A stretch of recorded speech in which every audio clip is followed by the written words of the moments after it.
দেখুন, বিরোধী দল হিসেবে আমরা আমাদের গঠনমূলক আলোচনা বিধানসভায় করেছি।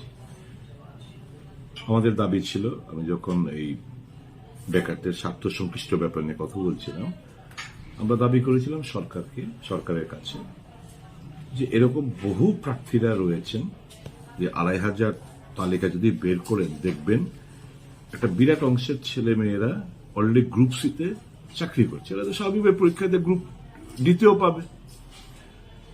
এছাড়া বাইরের কিছু ছেলে মেয়েরা আছে, এরাও আসবে না। আমি বললাম ইন অ্যান্ড অ্যারাউন্ড এই ২৫০০-এর মধ্যে এরকম দেখা যাবে প্রায় ১,০০০-এর মতো ছেলে মেয়েরা গ্রুপ ডিতে এরা যোগদান করবে না, শূন্য আবার গ্যাপ পড়ে থাকবে। আমি বলেছিলাম আপনি ওয়েটিং লিস্ট তৈরি করুন, আপনি ওয়েটিং লিস্ট আরো ১,১২০০ মতো ওয়েটিং লিস্ট তৈরি করুন, যাতে করে যারা যোগদান করলো না একটা ওই কনসিডারেবল টাইমের পর, লেটার অফ অ্যাপয়েন্টমেন্টের পর যে তারিখের মধ্যে যারা জয়েন করলো না, আপনি পরবর্তী সময় ওই সিরিয়াল নাম্বার 1, 2, 3, 4 ওই যে মেরিট লিস্ট থেকে আপনি ওয়েটিং লিস্ট থেকে আপনি এদেরকে নিয়োগ করতে পারেন। ন্যায়সঙ্গত যুক্তিসঙ্গত আমরা এ রাজ্যের বেকারদের স্বার্থ সংশ্লিষ্ট ব্যাপার নিয়ে আমরা দাবি তুলেছিলাম। গতকাল যখন লিস্ট বেরোলো আশ্চর্য হয়ে পড়লাম। গঠনমূলক আলোচনা করার কোনো মানেই নেই সরকারের কাছে। এটা তো একটা ডেফ সরকার, কানে শোনে না সরকার বোধ হয়। তো দেখলাম এই ওয়েটিং লিস্ট নেই। টিপিসির বেলায় বললাম রিপ্লেসমেন্ট লিস্ট রাখো। এখন আমি জানি না সরকারের কি চিন্তা ভাবনা। সরকার যদি এই বেকারদের নিয়ে শুধু এরকম ছেলে খেলা করে, বেকারদের কষ্টটা দুঃখটা তারা যদি উপলব্ধি না করে, তাহলে তো ভারী সমস্যা, বেকারদের বুঝতে হবে। এবং আমি যারা এক বেলা এক দুমুঠো ভাতের জন্য, অন্ন জোগাড়ের জন্য যারা ভারতীয় জনতা পার্টিকে ভালোবেসেছিলেন, মিছিল মিটিংয়ে গেছিলেন, একটা আশা, বুক ভরা আশা নিয়ে পার্টি করেছিলেন, হয়তো বা কিছু একটা করে দেবে, এরকম বহু দৃষ্টান্ত রয়েছে আমার কাছে। সকাল বিকেল বেলা থেকে অজস্র ফোন সারা রাজ্যের আনাচে কানাচে থেকে, এবং এরা বলছে দাদা চাকরিও তো পেলাম না, আমরা তো অনেক কিছু অনেক নেতাকে দিয়ে রেখেছিলাম, এটা পাবো কিনা। এরকম কথাবার্তা বলতে শুরু করেছে। যাই হোক, একটু বোঝা গেছে যে করাপশনও হয়েছে চূড়ান্তভাবে। টাকা পয়সা যেহেতু কথাবার্তা এসছে, এদের দলের লোকরা বলছে, তো আমার খুব কষ্ট হয় যে বেকারদের এই যে স্বপ্ন ভেঙে চুরমার করে দিয়েছে শাসক গোষ্ঠী। আমি আবারও দাবি রাখছি বেকারদের সাথে যে আপনারা এই সরকার যেন একটা ওয়েটিং লিস্ট এই ২৫০০ পরেন ২৫০১ থেকে শুরু করে আরো ১,১২০০ ওয়েটিং লিস্ট যেন তারা ঘোষণা করে। কারণ যারা এতে জয়েন করবে না ওই সিরিয়াল অনুসারে তাদেরকে যেন নেওয়া হয়। মুখ্যমন্ত্রীর প্রেজেন্স চিঠি আর দেব কি? মুখ্যমন্ত্রী সেদিন কি বিধানসভা উপস্থিত? আমি মুখ্যমন্ত্রীর গোচরে নিয়েই তো এই আলোচনাটা করলাম। এবং মুখ্যমন্ত্রী কথাবার্তা যদি বড় বড় ডায়লগ যদি শুধু দিয়ে যান, তাহলে আমি কাকে চিঠি লিখব? কি মানে আছে? বিধানসভার মতো পবিত্র জায়গায় দাঁড়িয়ে যখন এই জিনিসটা উত্থাপন করলাম, যখন তার রেজাল্ট পেলাম না, তো স্বাভাবিক বোঝা যায় যে এরা বেকার বিরোধী মানসিকতাটা এখন প্রকট হয়ে দাঁড়িয়েছে। দেখুন, বিরোধী দল হিসেবে আমরা আমাদের গঠনমূলক আলোচনা বিধানসভায় করেছি। আমাদের দাবি ছিল, আমি যখন এই বেকারদের স্বার্থ সংশ্লিষ্ট ব্যাপার নিয়ে কথা বলছিলাম, আমরা দাবি করেছিলাম সরকারের কাছে যে এরকম বহু প্রার্থীরা রয়েছেন যে ২৫০০ তালিকা যদি বের করেন দেখবেন একটা বিরাট অংশের ছেলে মেয়েরা অলরেডি গ্রুপ সিতে চাকরি করছে। এরা তো স্বাভাবিকভাবে পরীক্ষাতে গ্রুপ ডিতেও পাবে। এছাড়া বাইরের কিছু ছেলে মেয়েরা আছে, এরাও আসবে না। আমি বললাম ইন অ্যান্ড অ্যারাউন্ড এই ২৫০০-এর মধ্যে এরকম দেখা যাবে প্রায় ১,০০০-এর মতো ছেলে মেয়েরা গ্রুপ ডিতে এরা যোগদান করবে না, শূন্য আবার গ্যাপ পড়ে থাকবে।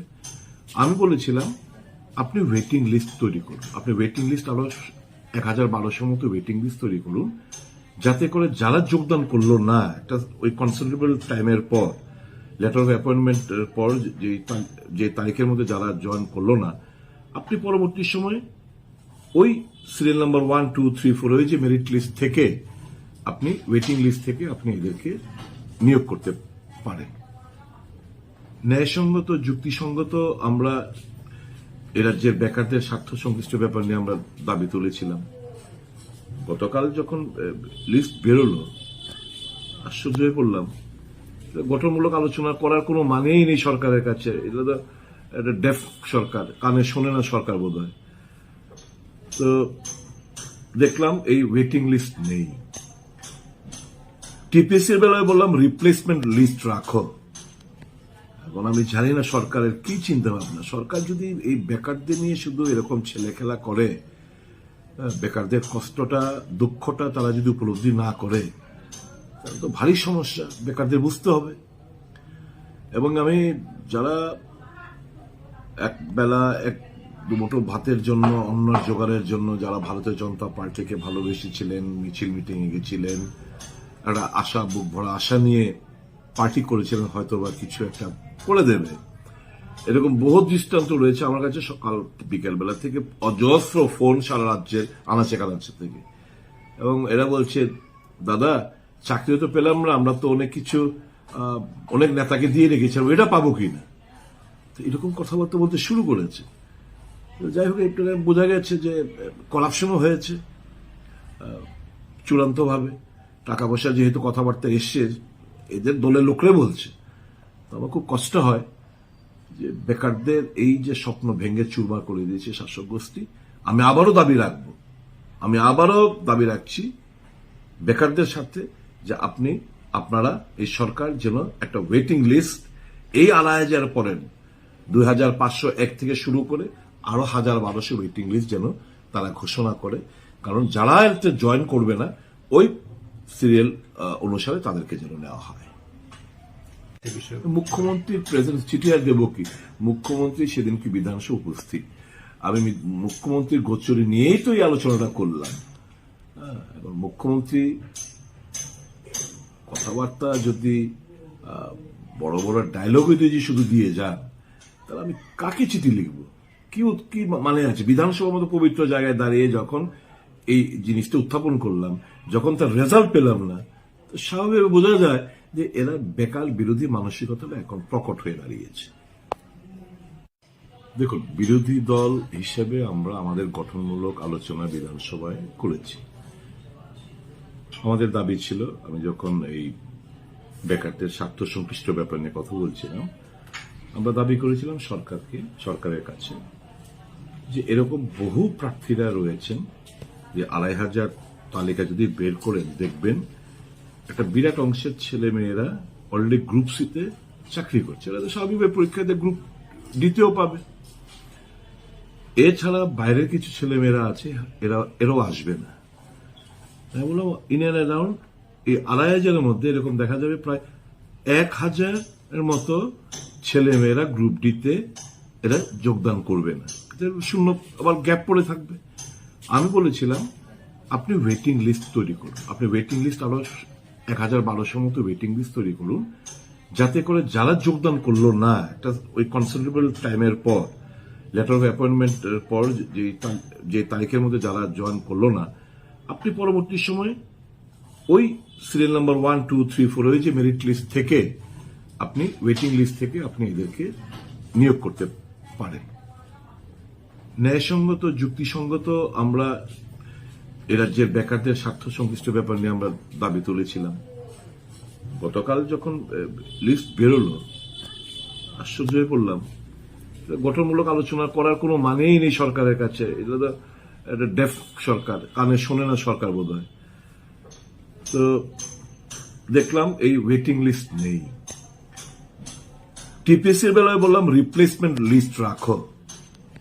এখন আমি জানি না সরকারের কি চিন্তা ভাবনা। সরকার যদি এই বেকারদের নিয়ে শুধু এরকম ছেলে খেলা করে, বেকারদের কষ্টটা দুঃখটা তারা যদি উপলব্ধি না করে, তাহলে তো ভারী সমস্যা, বেকারদের বুঝতে হবে। এবং আমি যারা এক বেলা এক দুমুঠো ভাতের জন্য, অন্যের জোগাড়ের জন্য যারা ভারতীয় জনতা পার্টিকে ভালোবেসেছিলেন, মিছিল মিটিংয়ে গেছিলেন, একটা আশা, বুক ভরা আশা নিয়ে পার্টি করেছিলেন, হয়তো বা কিছু একটা করে দেবে, এরকম বহু দৃষ্টান্ত রয়েছে আমার কাছে। সকাল বিকেলবেলা থেকে অজস্র ফোন সারা রাজ্যের আনাচে কানাচে থেকে, এবং এরা বলছে দাদা চাকরিও তো পেলাম না, আমরা তো অনেক কিছু অনেক নেতাকে দিয়ে রেখেছিলাম, এটা পাবো কিনা। তো এরকম কথাবার্তা বলতে শুরু করেছে। তো যাই হোক, এটা বোঝা গেছে যে করাপশনও হয়েছে চূড়ান্তভাবে। টাকা পয়সা যেহেতু কথাবার্তা এসছে, এদের দলের লোকরা বলছে। তো আমার খুব কষ্ট হয় যে বেকারদের এই যে স্বপ্ন ভেঙে চুরমার করে দিয়েছে শাসক গোষ্ঠী। আমি আবারও দাবি রাখছি বেকারদের সাথে যে আপনারা এই সরকার যেন একটা ওয়েটিং লিস্ট এই আনায় যারা পড়েন 2501 থেকে শুরু করে আরো 1000-1200 ওয়েটিং লিস্ট যেন তারা ঘোষণা করে, কারণ যারা এতে জয়েন করবে না ওই সিরিয়াল অনুসারে তাদেরকে যেন নেওয়া হয়। মুখ্যমন্ত্রীর প্রেজেন্স চিঠি আর দেব কি? মুখ্যমন্ত্রী সেদিন কি বিধানসভা উপস্থিত? আমি মুখ্যমন্ত্রীর গোচরে নিয়েই তো এই আলোচনাটা করলাম। এখন মুখ্যমন্ত্রী কথাবার্তা যদি বড় বড় ডায়লগ যদি শুধু দিয়ে যান, তাহলে আমি কাকে চিঠি লিখবো? কি মানে আছে? বিধানসভার মতো পবিত্র জায়গায় দাঁড়িয়ে যখন এই জিনিসটা উত্থাপন করলাম, যখন তার রেজাল্ট পেলাম না, তো স্বাভাবিক বোঝা যায় যে এরা